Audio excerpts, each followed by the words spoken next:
Hey guys, welcome to my Sunday or Saturday night ride. This is my second ride today. I did a ride earlier today similar to my last vlog. So I rode out into the country. There was a fair bit of snow to be found.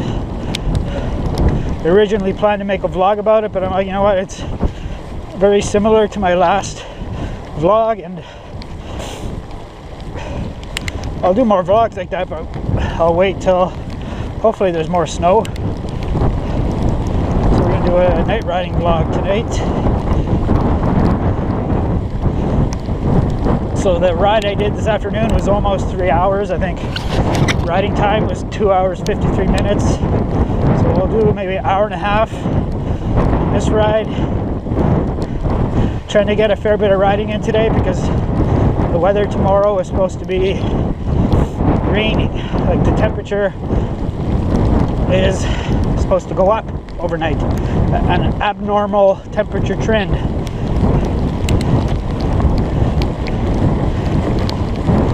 So could be absolutely rainy day tomorrow, non-stop rain. So I might not even ride, but I'll say right now that I'm gonna try and ride, but whether that happens, it's a different story. So we got a little bit of snow today, as you can see, but I can already see dimples and divots in the snow of raindrops. So I think it's raining right now. So we're gonna be soaked probably at the end of this, or by the end of this ride, but it's okay. I don't think we'll get cold.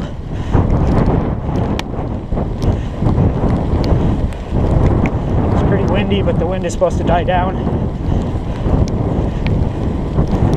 So we've just come behind the LPH. We're gonna do laps in here for an hour and a half,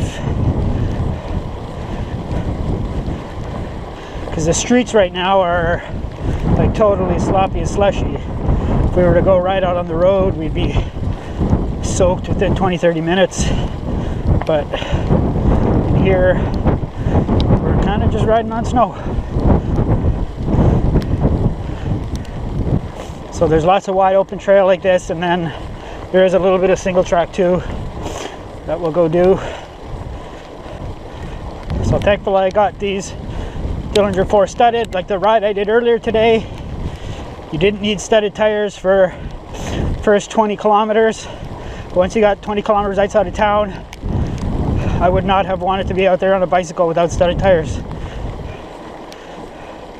And even with the studded tires, I was slipping and sliding a little bit, but they're enough to, studded tires help enough that you don't crash.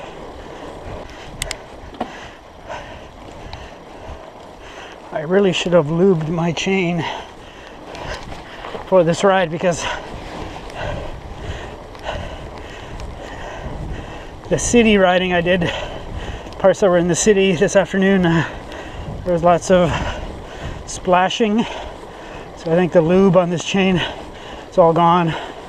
I was using Tri-Flow, like a really lightweight, thin lube, because it helps keep your chain cleaner.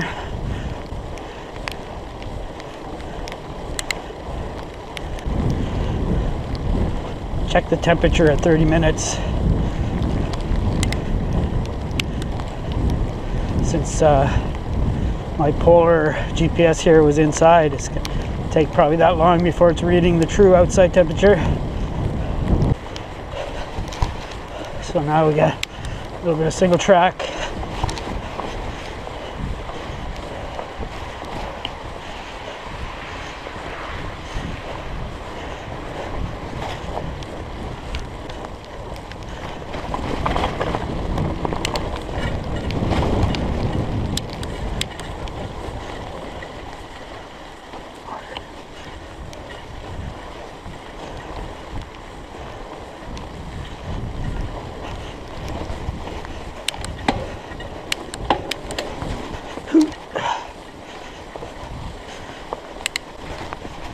I think there's kind of a little creek in here when there's been lots of moisture. We're gonna have to do Little water crossing.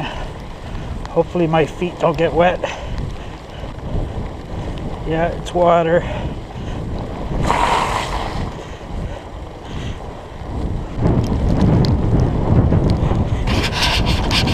Yeah, I think it's definitely totally switched to rain.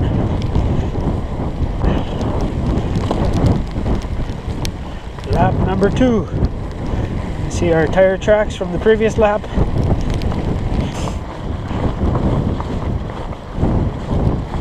So I crossed over the 13,000 kilometer mark for the year, I think on Tuesday or Wednesday. It was either Tuesday or Wednesday. So it does look like if I just keep a steady stream of riding going in, coming in, I'll be able to do another 15,000 kilometer year. So I'll have, when that happens, I'll have done 3 really solid years. So 15,000 this year, 15,000 last year, and the year before that I think I did 14,300 something. So 44,000 kilometers in 3 years, 100% real kilometers, no trainer, none of that virtual kilometer baloney, in a northern climate. All right, so we're at 30 minutes. Let's check the temperature. Minus 1.7 Celsius. So theoretically it should still be snowing, but it's raining. So I've got, it's a Polar M450, one of the more basic Polar units.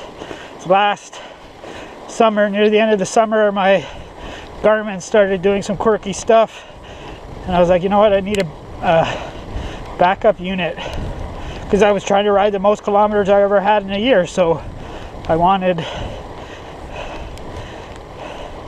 a backup device. So I bought this Polar, and I mean, it's reasonably well priced, but definitely less features because of it.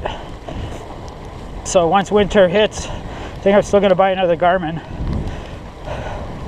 One of the reasons is that this is only rated down to minus 10 Celsius, whereas most of the upper end Garmins are rated to minus 20.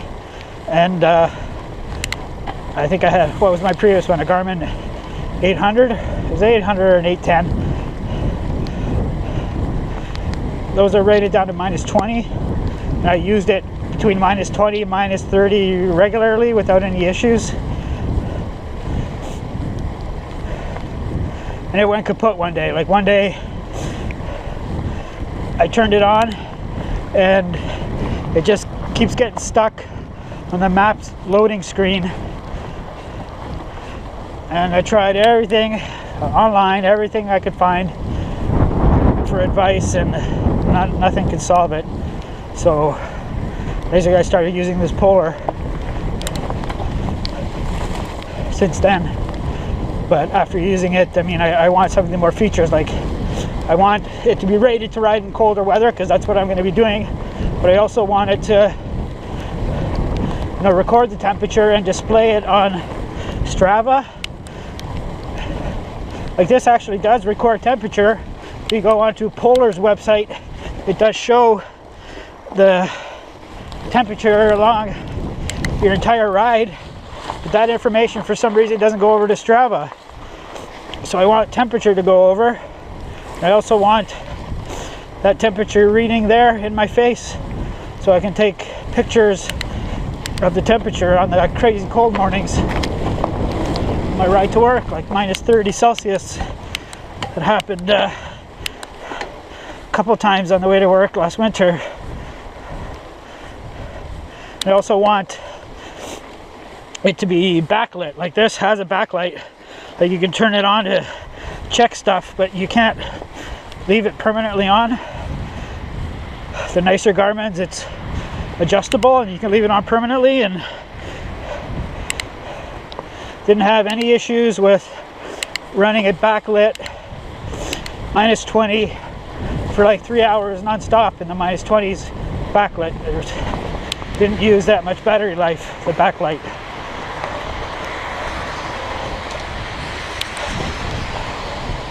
So like the cheapest nice unit is I think it's the 520, is that the one? In Canada, but the cheapest price I found in Canada was $320, Mountain Equipment Co-op.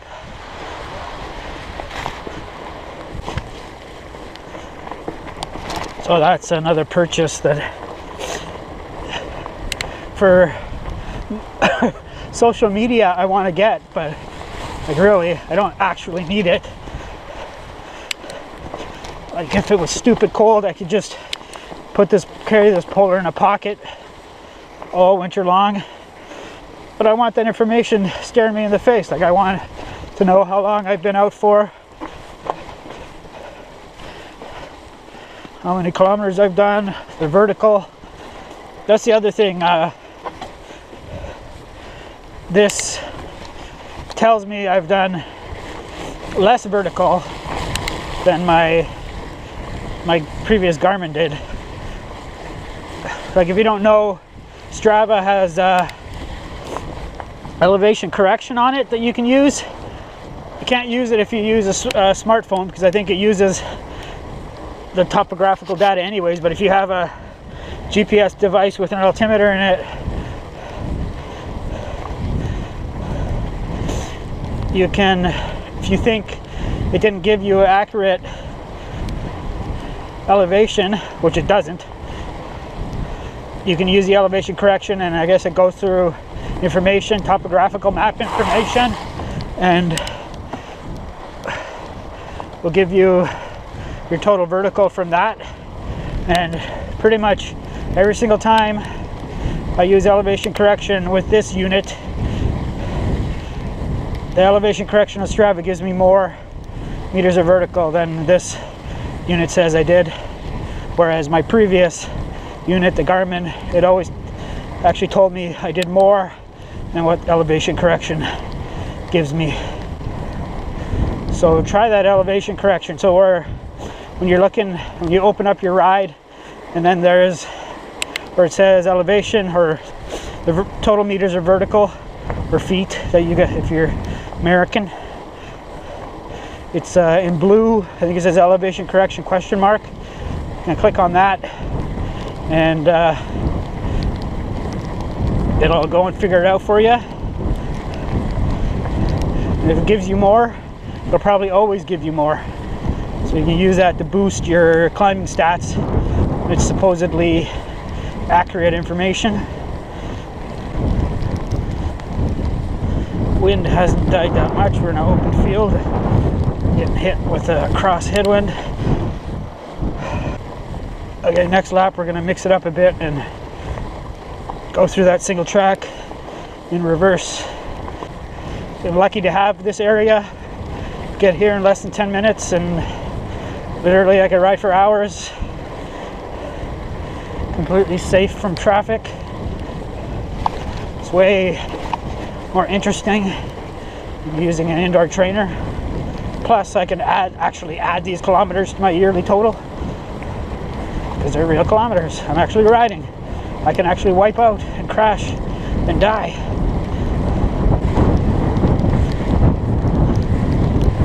Now the snow is starting to slush up a little bit. If you can hear that now, the slushiness. Yeah, the snow is getting saturated with rain. I mix it up a little bit. This lap through here.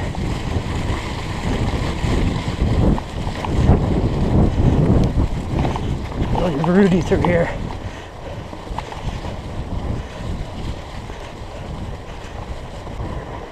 Another trail here. Fair bit of overgrowth, a little bit of protection from the rain. So this area here, well, one part of it looks like it's going to be subdivided. They've installed fire hydrants not that far from where we are right now. So this is going to be homes in a few years, so I'll lose this beautiful spot to come and ride, safe spot to come and ride. But maybe by then I'll be burnt out and won't ride as much anymore, as has happened in my 20+ year cycling career. I've gone through down phases where I haven't ridden really at all for years. Minimal riding. Just these past 3.5, 4 years, I've kind of dove back into it head first, especially once I started using Strava. You become a ride statistic addict. So these trails are smooth, these wide open trails are smooth, but then when you come into these single track, it's really rooty. All of them are really rooty. Nice to if they were just smooth as well. Sometimes you just don't want to deal with roots, especially when you're trying to make a vlog and the camera's bouncing all over the place. I have to take a picture for Instagram, maybe next lap, before all the snow falls off the trees. Okay, we're going into this single track, reverse of what we were doing before.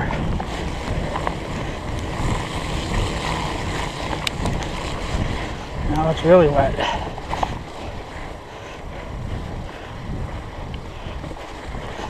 These studs should help us on the wet routes in theory.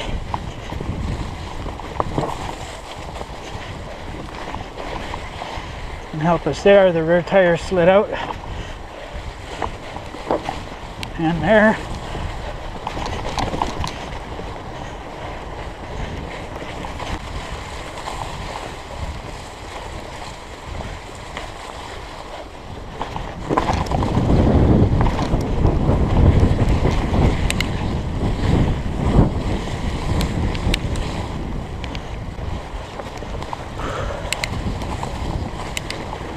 Right, fast section. The only really fast section, this whole trail system.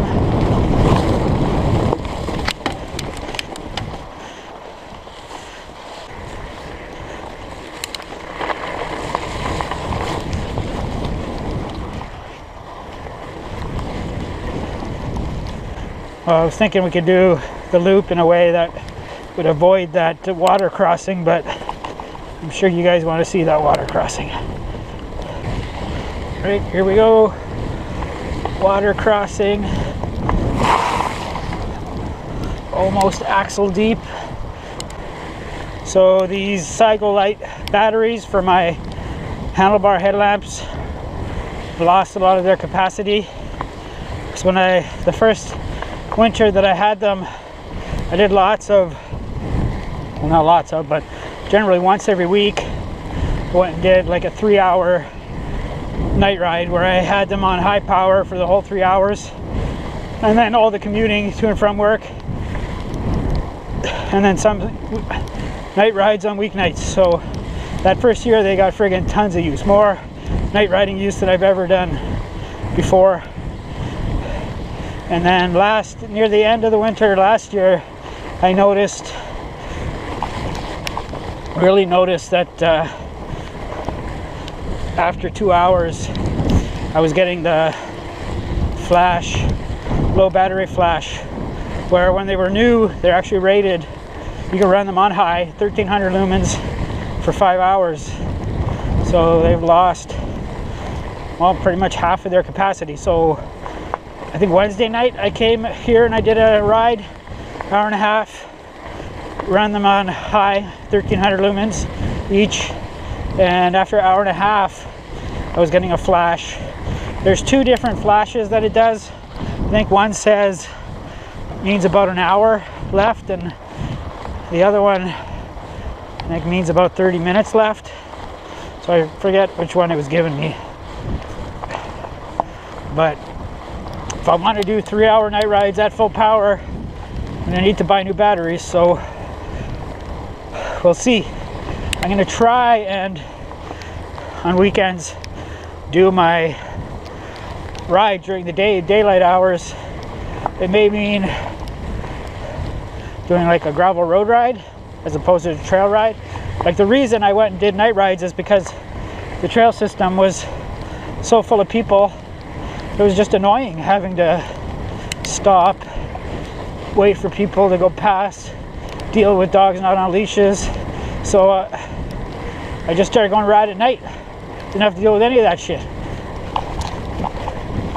The only thing you had to deal with was actually other fat bikers, because a lot of them were thinking the same thing I was. So when you run into them, you just give them high fives and you laugh at how amazing it is to have the trails to yourself. So yeah, the battery, Mountain Equipment Co-op here in Canada has these batteries for this light system listed on their website, $125 each. So like 250 bucks to replace the batteries. So I'm not sure. Awesome. If I'm going to do that. Like I said, if I do my long ride on weekends during the daytime, I won't have to do that. These still have enough battery life to get me through my commute without issue on high power. And the occasional night ride for an hour, hour and a half-ish.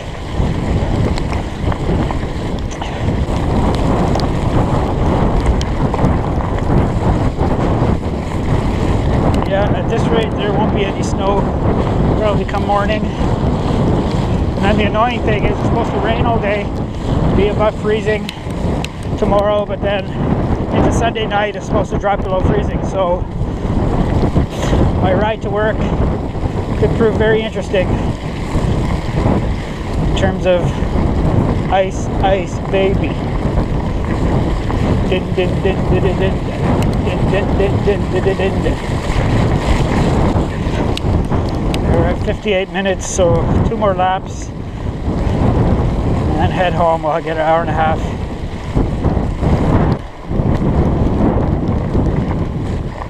So here's another trail that we haven't hit yet. Give us some shelter from the wind and rain. It's not slushy in here yet.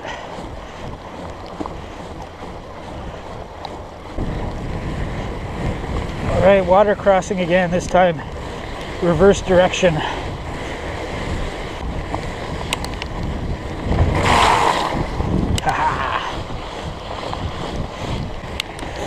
Hasn't been cold enough to freeze, but on my ride today out in the country, like 20-30k out, I did go off-road a little bit, and there was definitely frozen water to cross, and ice was strong enough to hold me and the bike.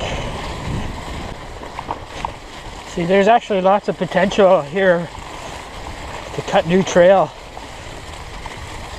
So when I was talking about the subdivision, there's 2 halves to this. There's the half that's behind a psychiatric hospital, and then I think that's the area that they're going to subdivide, and then you cross a piece of multi-use path, and now we're on that side. We've crossed that multi-use path. I don't think this area is going to be touched yet, so I'll still have this area to use, but not the other half.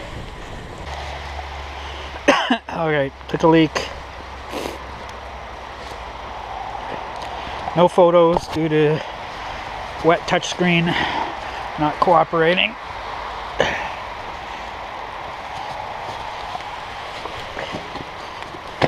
And we're on our way again.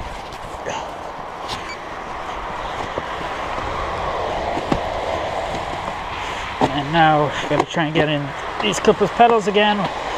Cleats clogged with snow. That was a problem actually today on my ride. The off-roading that I did, there was lots of trees down over the trail, so I had to get off the bike. And there was like 10-15 centimeters of snow out in the boonies. And these Cleats got clogged so bad that I could barely pedal the bike. Had to wait till I got to a plowed road and found a rock and chipped away at the snow and ice at the cleat. So that ride today really should have used platform pedals.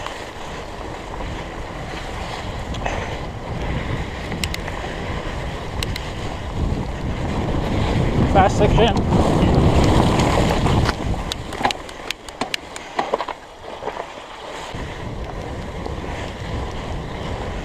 Still snowy and nice through here. Not yet full on slushy. There's tons of evergreen, there's an evergreen canopy. Alright, one more lap and then the ride home. It'll give us an hour and a half.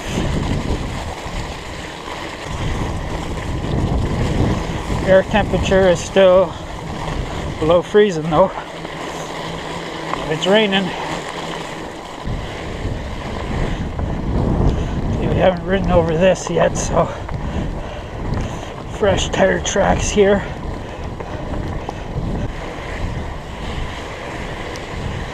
Still pretty nice through here.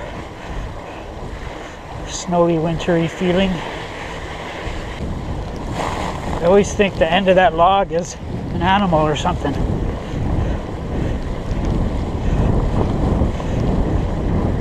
It's such a light color. The light reflects it from quite a distance. I'm like, what's that? But every lap, it's still the same log.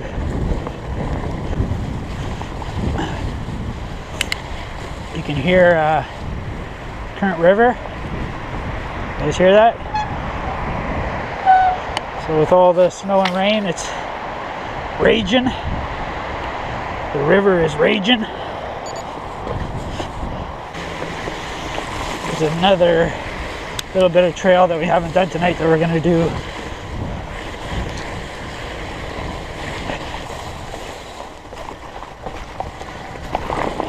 Brings us out here.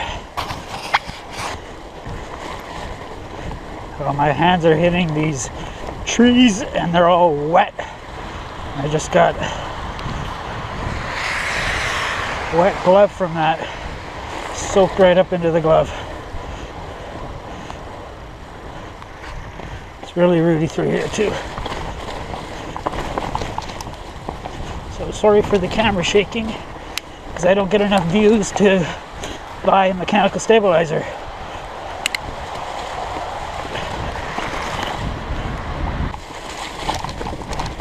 Freaking roots. Yes, roots are an important part of mountain biking, but I don't feel like dealing with roots tonight. Since most of this trail system is smooth, I want smooth.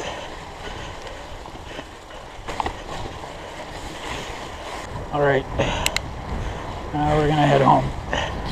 But we have to do the water crossing again.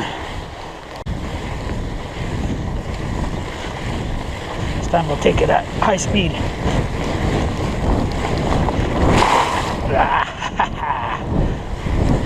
Probably splash the camera. Right, we're almost going to exit the trail system here.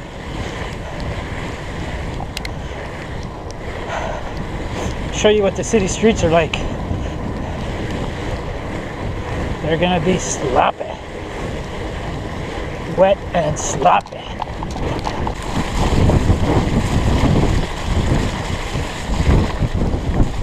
Alright, exit the trail system.